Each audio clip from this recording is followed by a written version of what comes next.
আমরা তো জানি যে কোরআন কারীম লাস্ট টেস্টামেন্ট। তাহলে কোরআন কারীম কেন প্রথম আসলো না? প্রথমেই কেন কোরআন কারীম আল্লাহ তাআলা আমাদেরকে দিল না?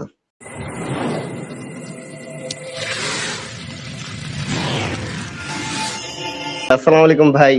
ওয়ালাইকুম আসসালাম রাহমাতুল্লাহ। মানসুর ভাই, আমার প্রশ্নটা হচ্ছে যে ইসলামে তো আমাদের কোরআনে তো 4টা কিতাবের কথা বলা আছে, তাওরাত, জাবর, ইনজিল, কোরআন। তো আমার প্রশ্নটা হচ্ছে যে আমরা তো জানি যে কোরআন কারীম লাস্ট টেস্টামেন্ট। তাহলে কোরআন কারীম কেন প্রথম আসলো না? প্রথমেই কেন কোরআন কারীম আল্লাহ তাআলা আমাদেরকে দিল না? কেন লাস্ট টেস্টামেন্ট? এটাই প্রশ্ন। ঠিক আমি আছে। একটু নার্ভাস, হয়তো আমি বুঝায় বলতে পারি নাই। হ্যাঁ, ঠিক আছে। নাজমুল ভাই, আপনি শুরু করুন, প্রশ্ন উত্তরটা দেন। ঠিক আছে। কোরআন কি, ওইটা আমাদেরকে বুঝতে হবে যে কোরআন হচ্ছে যে আল্লাহ সুবহানাহু ওয়া তাআলা প্রেরিত একটা কিতাব, একটা কালাম, যে আল্লাহর কালাম। সো আল্লাহ সুবহানাহু ওয়া তাআলা যে বিধানগুলো দিয়েছেন কোরআনে, এটা একটা বিধানের সমষ্টি। আপনি কিভাবে লাইফ লিড করবেন এটা। সো এই যে কোরআনের যে রেমিনেন্স, যেগুলো কোরআন যে মেসেজটা দেয়, ওই মেসেজটা আল্লাহ সুবহানাহু ওয়া তাআলা যেহেতু আগের অন্যান্য সময়ে ভিন্ন কিতাবে দিচ্ছেন, তাওরাত, জাবুর, ইনজিল সবগুলোতে কিন্তু সিমিলার, যে আল্লাহ একজন, রাসূল ওই সময় রাসূলকে বিশ্বাস করা, একে বিশ্বাস করা। এবং কোরআনের যে বিধানটা আছে, এটা কিন্তু আপনি হিউম্যান হিস্ট্রিতে ইভলভ হয়েছে, অনেক বিধানগুলো ইভলভ হয়েছে, যে আগে ওইটা ছিল, তারপর আল্লাহ এটা স্টপ করছেন। ওই সময়ের ওই প্রেক্ষাপট অনুসারে আল্লাহ সুবহানাহু ওয়া তাআলা বিধানগুলো দিয়েছেন, এবং ওই মানুষের ক্যাপাসিটি অনুসারে। সো কোরআনটা লাস্ট স্টেজে আসছে, যে যেহেতু হচ্ছে যে আগের যে সমস্ত যে ইয়েগুলো আছে, আপনার পূর্ববর্তী ধর্মগ্রন্থ যেগুলো আছে, ধরেন তাওরাত, জাবুর, ইনজিল, ওইগুলা যেহেতু আমরা জানি যে করাপ্টেড হয়ে গেছে, হয়ে গেছে। সো তারপর আল্লাহ সুবহানাহু ওয়া তাআলা যেটা করছেন, যে ফাইনাল বুক হিসেবে কোরআনকে দিয়েছেন, যেটা আগে দেওয়ার প্রয়োজন ছিল না। আগে যেহেতু অন্যান্য যেগুলা দেওয়া হয়ে গেছে, এবং ওইগুলার যে মেসেজটা আছে, ওইগুলা মেসেজটা সম্পূর্ণ ছিল ওই সময়ের জন্য। কারণ বর্তমান সময়ের জন্য আগের যেগুলা, ওইগুলা অ্যাপ্লিকেবল হবে না, বা অন্য ইন ফুল অ্যাপ্লিকেবল হবে না। সো যেটা হয়েছে যে ফাইনাল মেসেজ হিসেবে আল্লাহ সুবহানাহু ওয়া তাআলা, ফাইনাল কালাম হিসেবে কোরআনটা আল্লাহ সুবহানাহু ওয়া তাআলা পাঠাইছেন। এটা আগে আসলো না কেন? আগে আসে নাই বিকজ অন্যান্য যে সময়, কারণ এটা লাওহে মাহফুজে ছিল।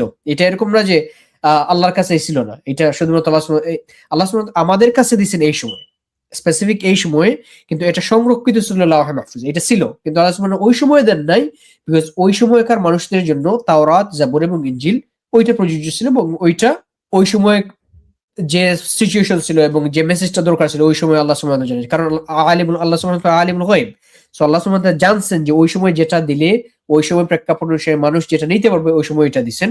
এখন যেহেতু আমাদের শেষ সময়, ওই জন্য আল্লাহ সুবহানাহু ওয়া তাআলা কোরআন, যেটা লাওহে মাহফুজে প্রিজার্ভ ছিল, ওইটা জাস্ট রিভেলেশন হিসেবে আল্লাহ সুবহানাহু ওয়া তাআলা পাঠাইছেন, যেন আমাদের হিদায়াতের জন্য, গাইডেন্সের জন্য।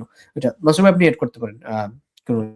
ঠিক আছে। তাহলে সাইদুল ইসলাম ভাই, আমি বলছি, দেখেন নাজমুল ভাই যেটা বলছেন, সংক্ষেপে আমি বলি, এটা আমি যতদূর বুঝতে পেরেছি, যে দেখুন, কোরআন হচ্ছে এমন আল্লাহর একটা বাণী বা বার্তা, যেমন আগে ওরকম আল্লাহর বাণী বা বার্তা মানুষের কাছে পৌঁছেছে। আপনি যদি এরকম মনে করেন যে দেখুন, এটাকে নাম, আপনি কিছু নাম না দিলেন, হ্যাঁ, এটা আপনি কি কোরআন বললেন না, তাওরাত, জাবুর বললেন না, কিছু বললেন না, শুধুমাত্র আল্লাহর বাণী।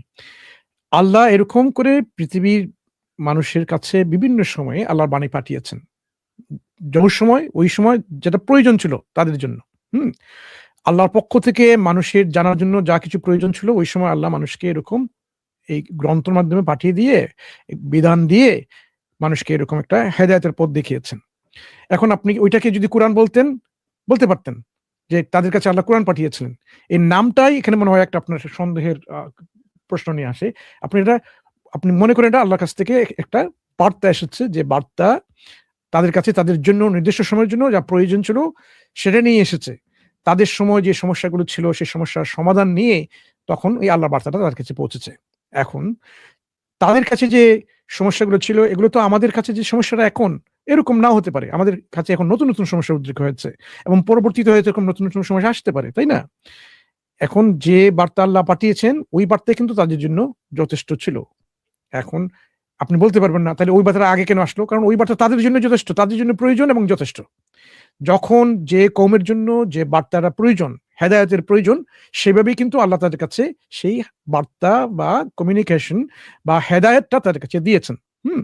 ওইটার একটা নাম দিয়েছেন আমাদের কাছে, যেটা আমরা বুঝতে পারি যে ওই সময় ওই নবীর মাধ্যমে ওই বার্তাটা ওই লোকদের কাছে ছিল।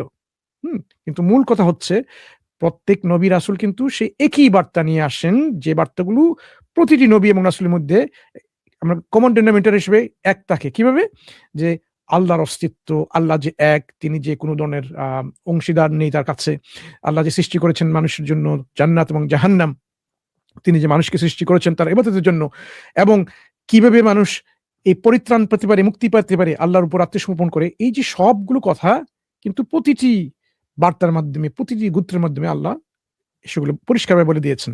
এখানে কোনো ধরনের দ্বিমত নেই, কোনো বহুমতের অবকাশ নেই, সব এক। হ্যাঁ, কিন্তু লেজিসলেশনের ক্ষেত্রে যখন দেখা যাবে কোনো ধরনের একটা আইন, যেমন যে সময়ে কেউ কোনো চুরি করেনি, ওইখানে তো চুরির শাস্তি কি হবে, এটা টোটালি ইনঅ্যাপ্রোপ্রিয়েট এই ধরনের একটা আইন তৈরি করা। যেখানে চুরি কি করছে না, আপনি বললেন এখানে চুরির আইন হবে, এরকম এটা বেমানান হয়ে যায়। এই জন্য যেখানে যে সমস্যা আছে ওই সমস্যার সমাধানে যে আইনটা তৈরি হচ্ছে, আল্লাহর পক্ষ থেকে আইনটা প্রেরিত হচ্ছে, ওইটাই কিন্তু তাদের জন্য ওটা আইন। কিন্তু এই আইনটা অন্য একটা গোত্রের মধ্যে প্রযোজ্য না হতে পারে, ওই কারণে, কারণ তাদের মধ্যে এই সমস্যাটা নেই।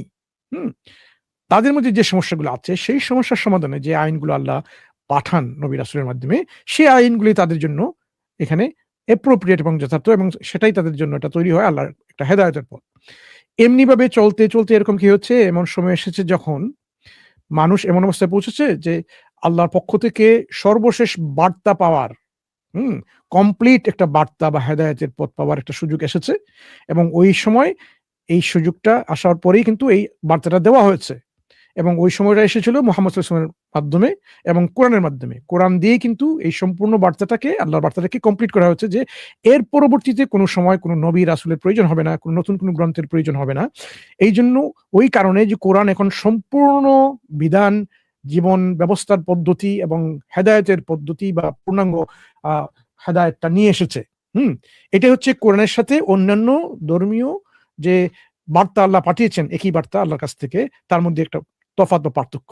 কোরআন হচ্ছে এখন সমস্ত মানুষের দুনিয়া ধ্বংস হওয়ার পূর্ব পর্যন্ত যা প্রয়োজন, সেগুলো নিয়ে একটা হেদায়েতের একটা গ্রন্থ। আগে এরকম প্রয়োজন ছিল না, কারণ তাদের যে বার্তাটা ছিল ওই সময়ের জন্য, ওইসব লোকের জন্য, তাদের জন্য শুধুমাত্র, এগুলো হচ্ছে কনটেক্সচুয়ালি লোকাল। কিন্তু কোরআনের অ্যাপ্লিকেশনটা হচ্ছে ইউনিভার্সাল, সবার জন্য। এটা আগে দেওয়া এটা অযৌক্তিক হতো, কারণ ওই সময়ের জন্য ওগুলো প্রয়োজন ছিল না, শুধুমাত্র তাদের যতটুকু প্রয়োজন ছিল সেই হিসাবে তাদেরকে বার্তা পাঠানো হয়েছিল। কিন্তু সময়ের সাপেক্ষে মানুষের পরিবর্তন হয়েছে, বিভিন্ন সমস্যার এমন অবস্থায় পৌঁছেছে মানুষ আরো দ্বারো কাছে চলে এসেছে, মানে যোগাযোগের মাধ্যমে মানুষের কমিউনিকেশনটা এরকম আরো গ্যাপটা আরো কমে গেছে, যার কারণে এখন কোরআনের যে বার্তা এটা ইউনিভার্সালি অ্যাপ্লিকেবল এবং রিচেবল। এই কারণেই ইসলামের যে বার্তা কোরআনের মাধ্যমে এসেছে পরিপূর্ণভাবে সর্বশেষ বার্তা হিসেবে, এটা যৌক্তিকভাবে এটা শেষের দিকে আসেই একমাত্র যথার্থ যৌক্তিক। কারণ এটা আগে হলে তো হয় না, কারণ ওই সময় তো আগে এরকম সমস্যা ছিল না, প্রয়োজনও ছিল না। আপনার যেটা প্রয়োজন নেই তখন ওটা দেওয়ার তো কোনো অবকাশই আসে না। এই জন্য কোরআনকে আগে দেওয়া যৌক্তিক হতে পারে না, বরং কোরআন যেহেতু আল্লাহর পক্ষ থেকে পূর্ণাঙ্গ একটা জীবন ব্যবস্থা, সর্বশেষ জীবন ব্যবস্থা, এটা সর্বশেষ অবস্থানে এটা আসবে এবং সেটা এসেছে। এটার নাম আমরা কাছে এসেছে এটা আল কোরআন, এবং এটা বিভিন্ন কিছু আনুষঙ্গিক কিছু গুণাগুণ আছে, যার লজিক্যাল কিছু এক্সপ্লেনেশন আছে, যে যেহেতু এটা পূর্ণাঙ্গ এবং সর্বশেষ ব্যবস্থা, আল্লাহর পক্ষ থেকে হেদায়েতের একটা গ্রন্থ, এখানে এর মধ্যেই প্রমাণ থাকবে। কারণ কার পরে তো কোনো নবী আসবেন না, কোনো কিতাব আসবে না, সুতরাং এই কোরআনে কিন্তু তাকে প্রমাণ করতে হবে যে এটা আল্লাহর পক্ষ থেকে এসেছে, এবং এই জন্য অনেকগুলো প্রমাণ কোরআনের মধ্যেই আছে, যার মাধ্যমে এটা মানুষ নিশ্চিন্তভাবে বিশ্বাস করতে পারবে, নিশ্চিত হতে পারবে যে এটা আল্লাহর পক্ষ থেকে এসেছে। এই জন্য কোরআনের আগমন হয়েছে যখন এটা যথার্থ সময় ছিল, ওই সময়। এর আগে এটা আগমন হওয়া বা এটার আগে দেওয়া মানুষের কাছে এটা যথার্থ হতো না, অ্যাপ্রোপ্রিয়েট হতো না, যুক্তিসঙ্গত হতো না। এটাই হচ্ছে সারমর্ম। একটু বিস্তারিত বললাম, নাজমুল ভাই যেটা বলতে চাইছেন। আশা করি আপনার উত্তরটা আপনি পেয়ে গেছেন সাইদুল ইসলাম ভাই। জি ভাই, আলহামদুলিল্লাহ। আমি দরকার হলে আরো একবার শুনে আমি ক্লিয়ার হয়ে নিব। আর আরেকটা কথা, আমি সারোয়ার ভাইরে খুব ভালোবাসি। আমি যখন শুনতে পারলাম যে, প্রথম জানতে পারলাম যে সারোয়ার ভাই বাংলাদেশি না, একটু কষ্ট পাইছি, কিন্তু আমি এখন ওনারা আগের মতোই ভালোবাসি, আপনাদের সবার মতোই। কষ্ট কেন পাবেন ভাই? যেমন আমরা তো মুসলিম ভারতেরও হতে পারি, পাকিস্তানের হতে পারি, বাংলাদেশের হতে পারি, নেপালের হতে পারি, ভুটানের হতে পারি, আসামের, সিকিমের, যেকোনো জায়গায় আমরা হতে পারি। মুসলিমের মধ্যে যে ভ্রাতৃত্ববোধ, এটা হচ্ছে ইসলামের সাথে সম্পর্কিত। এই যে রাষ্ট্রীয় যে একটা আর্টিফিশিয়াল একটা বাউন্ডারি তৈরি হয়েছে, বা সেটা ভাষাভিত্তিক হতে পারে, কিন্তু ভাষাভিত্তিক তো উনি আপনার মতোই বাংলা কথা বলছেন। সুতরাং এখানে আপনি কোন ধরনের যে একটা আনইজিনেস ফিল করতে পারেন না, ডিসকানেক্ট ফিল করতে পারবেন না। যদি মনে করেন যে আচ্ছা উনি হচ্ছে ভারতের লোক, উনি ইংল্যান্ডের লোক, এই ধরনের আর্টিফিশিয়াল যে একটা ডিভিশন তৈরি হয়েছে, সেটা থেকে আমরা দূরে সরে আসতে হবে ইনশাল্লাহ। কিন্তু আপনি আগে বলেছেন আপনি ভালোবাসেন, অবশ্যই আমাদের যে মহব্বতটার এই যে পরিষদটা তুলে হবে যে ইসলামের ভ্রাতৃত্ববোধ। আপনি যে ভাষায় কথা বলুন না কেন, আপনি যে দেশে থাকুন না কেন, আপনার যে চামড়ার রং হতে পারে, সেটা কিছু আসে যায় না। ইসলাম সবকিছু থেকে সম্পূর্ণভাবে মুক্ত। তার একমাত্র যে ঐক্যবোধের যে পরিচয় হচ্ছে যে আল্লাহর ইবাদত করা, মুহাম্মদ সাল্লাল্লাহু আলাইহি ওয়াসাল্লামের অনুগত্য এবং তার যে বিধিবিধান মেনে চলা, এই যে আল্লাহ এবং রাসূলের আনুগত্য, এর মাধ্যমে আমাদের এই যে ভ্রাতৃত্ববোধ, আমাদের পরস্পরের যে মহব্বতটা, সেটাই হওয়া উচিত। ওটাই হয় আমি একমাত্র যে the determining factor of similarity or difference, ইনশাআল্লাহ। অবশ্যই, অবশ্যই। সারোয়ার ভাই একটু সালাম দিতে চাই মানসুর ভাই আমি। সারোয়ার ভাই আপনি শুনছেন?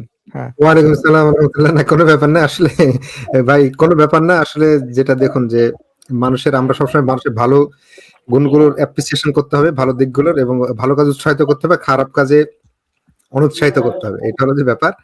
এখানে যে জাতি, যে বর্ণ, যে ভাষা, যে দেশ, যেই হোক না কেন, মানুষকে এইভাবে আমাদেরকে দেখতে হবে। এই যে কিছুক্ষণ আগে বলছিলাম যে আমরা আসলে হওয়া উচিত কি, যে রাষ্ট্র বা দেশ পরিবারের মতো হওয়া উচিত।